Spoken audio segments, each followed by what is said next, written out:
হাম ও উপসর্গ নিয়ে ২৪ ঘন্টায় আরও ৯ শিশুর মৃত্যু। একটি যুদ্ধ শেষ, আরেকটি যুদ্ধ শুরু হয়েছে, বললেন প্রধানমন্ত্রী। দেশের ক্ষতি হলে আমরা নীরবে বসে থাকব না, জানালেন জামায়াতের আমির। রণক্ষেত্র, সমুদ্র সৈকত, পর্যটক সহ আহত ১২। আসামে ভূমিকম্প, কাঁপল বাংলাদেশের উত্তরাঞ্চল। শপথ নিলেন শুভেন্দুর ৫ মন্ত্রী। ৪১৪ রানেই প্রথম ইনিংস থামল বাংলাদেশের। দর্শক, শুনছিলেন সন্ধ্যার খবরের প্রধান শিরোনাম, এবার বিস্তারিত। তার আগে আমাদের ইউটিউব চ্যানেল সাবস্ক্রাইব করুন এবং সব খবর পেতে ফেসবুক পেজ ফলো করে রাখার পাশাপাশি ওয়েবসাইট ভিজিট করুন। দেশে হাম ও হামের উপসর্গ নিয়ে ২৪ ঘন্টায় আরও ৯ শিশুর মৃত্যু হয়েছে। একই সময়ে নতুন করে হাম ও হামের উপসর্গ নিয়ে শনাক্ত হয়েছেন ১,৪৩৫ শিশু। শনিবার দুপুর ২:৩০টার দিকে স্বাস্থ্য অধিদপ্তরের হেলথ এজেন্সি অপারেশন সেন্টারে কন্ট্রোল রুম থেকে এই তথ্য জানানো হয়। স্বাস্থ্য অধিদপ্তরের তথ্য অনুযায়ী গত ২৪ ঘন্টায় সন্দেহভাজন হাম রোগীর সংখ্যা ৯৪৬, সন্দেহজনক হাম রোগীর সংখ্যা ৭৬৯। একই সময়ে হাসপাতাল থেকে ছাড় পাওয়া রোগীর সংখ্যা ৪৮৯। গত ১৫ মার্চের পর থেকে এখনো পর্যন্ত হামে ৬১ শিশুর মৃত্যু হয়েছে।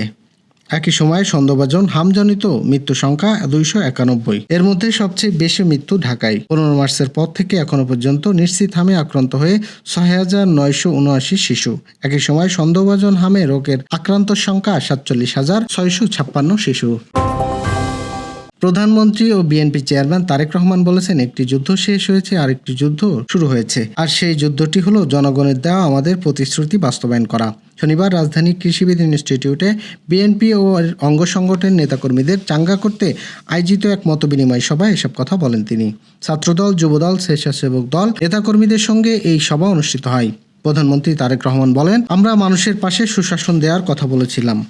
আমরা এমন একটি দেশ গড়তে চাই যেখানে শিক্ষার্থীরা শিক্ষার জন্য চমৎকার পরিবেশ পাবে, নারী পুরুষ নির্বিশেষে প্রতিটি মানুষ রাস্তায় নিরাপদ এবং স্বাচ্ছন্দ্যে চলাচল করতে পারবে। তিনি আরও যোগ করেন, ফ্যাসিস্ট সরকারের আমলে যখন বিএনপি নেতাকর্মীরা নির্যাতন, গুম, খুনের শিকার হচ্ছিল, তখনই বিএনপি চেয়েছিল এমন একটি গণতান্ত্রিক পরিবেশ তৈরি হোক যেখানে সুষ্ঠু তর্ক বিতর্ক থাকবে, মানুষের কথা বলা অবর্ধিত সুযোগ থাকবে। আমরা সেই পরিবেশ নিশ্চিত করতে চাই। সরকার যদি ভালো কাজের উদ্যোগ নেয় তাহলে আমরা সহযোগিতা করব, কিন্তু দেশের ক্ষতি হলে আমরা নীরবে বসে থাকব না বলে জানিয়েছেন বিরোধী দলীয় নেতা ও জামায়াত ইসলামের আমির ডক্টর শফিকুর রহমান। শনিবার সকালে জাপান সফর শেষে সাংবাদিকদের এসব কথা বলেন তিনি। ডক্টর শফিকুর রহমান বলেন, সরকারের কোনো ভুল হলে তা ধরিয়ে দেওয়ার দায়িত্ব আমাদের। সরকার যদি ভালো কাজের উদ্যোগ নেয় তাহলে আমরা সহযোগিতা করব, কিন্তু যদি দেশের ক্ষতি হয় আমরা নীরবে বসে থাকব না। আমরা আওয়াজ তুলব, প্রতিবাদ করব, প্রয়োজনে আমরা প্রতিরোধ গড়ে তুলব। এটাই হবে দায়িত্বশীল বিরোধী দল হিসেবে আমাদের কাজ। চট্টগ্রামের সীতাকুণ্ডু উলিয়াখালী সমুদ্র সৈকতে দোলনার বসাতে কেন্দ্র করে পর্যটক, স্থানীয় ব্যবসায়ীদের মধ্যে সংঘর্ষের ঘটনা ঘটেছে। এতে ৮ পর্যটক সহ ১২ জন আহত হয়েছেন। শনিবার সকাল ১০টার দিকে গুড়িখালী সমুদ্র সৈকতে এই ঘটনা ঘটে। জাতীয় জরুরি সেবা 999-এ কল পেয়ে পুলিশের একটি দল ঘটনাস্থলে গিয়ে আহতদের উদ্ধার করে সীতাকুণ্ডু উপজেলা স্বাস্থ্য কমপ্লেক্সে নিয়ে আসেন। পর্যটকদের মধ্যে আহতরা হলেন শেখ জাহিল আবরার, তাজিম, মোহাম্মদ রাজু, মোহাম্মদ ফজলে রাব্বি এবং মোহাম্মদ রাত, সৈয়দ আশফাকুল ইসলাম, মোহাম্মদ আলিফ হোসেন ও মেহেদি হাসান। এদের মধ্যে একজন ময়মনসিংহ, একজন মানিকগঞ্জ, আর বাকিরা সবাই ঢাকা থেকে যান সেখানে।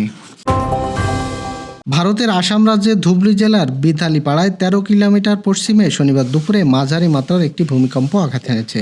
বাংলাদেশের উত্তরাঞ্চলে কিছু কিছু জায়গায় এই কম্পন টের পাওয়া গেছে বলে জানা যায়।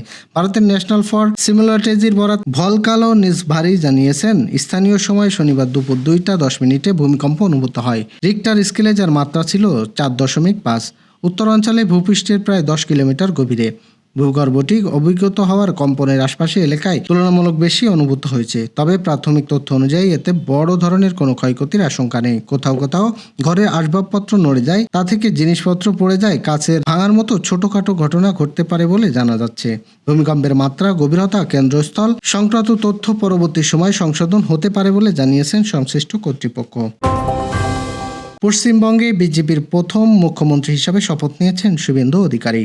তার মন্ত্রিসভায় জায়গা পেয়েছেন 5 জন মন্ত্রী। ইতিমধ্যে তাদের শপথ অনুষ্ঠান সম্পন্ন হয়েছে। শনিবার ভারতের গণমাধ্যম এনডিটিভিকে দেওয়া এক প্রতিবেদনে এ তথ্য জানানো হয়েছে। প্রতিবেদনে বলা হয়, শপথ নেওয়ার পর শুভেন্দু অধিকারী তার মন্ত্রিসভায় 5 জন মন্ত্রীকে অন্তর্ভুক্ত করেছেন।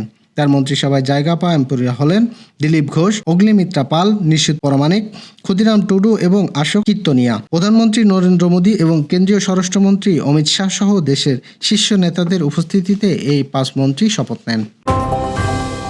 মুশফিকুর রহিমের বিদায় লক্ষ্যমাত্রা 400 আশাটুকু নিভু করছিল, তবে পাকিস্তানি বোলারদের অপেক্ষা বাড়িয়ে বাংলাদেশের ইনিংসটা কিছুটা লম্বা করেছে তাসকিন আহমেদ। তার 19 বলে 28 রানের ক্যামিওতে বাংলাদেশের প্রথম ইনিংস 413 রান করেছে। যদিও আগের দিন 4 উইকেটে 301 রান করা স্বাগতিকদের আজকের ব্যাটিংটা বেশ মানানসই ছিল না। একদিনেই টিকল কেবল 32.1 ওভার। দ্বিতীয় দিনের দেড় সেশনে বাংলাদেশ 122 রান যোগ করতে 6 উইকেট হারিয়েছে। 39তম জন্মদিনে মুশফিকের 29তম হাফ সেঞ্চুরি ছাড়া আর কেউ বলার মতো রান করতে পারেননি। মুশফিক 179 বলে 8 চার ও বাউন্ডারিতে 71 রান করে আউট হওয়ার পর লিটন দাস করেছে 33 রান। এরপর তাসকিনের 3-4-1-6 28 রানের ক্যামিও ইনিংসে খেলতে 400 বৈতরণ করে পার করেছে বাংলাদেশ। দর্শক, এই ছিল সন্ধ্যার আয়োজন। রাতের খবর দেখার আমন্ত্রণ রইল। এতক্ষণ সাথে থাকার জন্য ধন্যবাদ।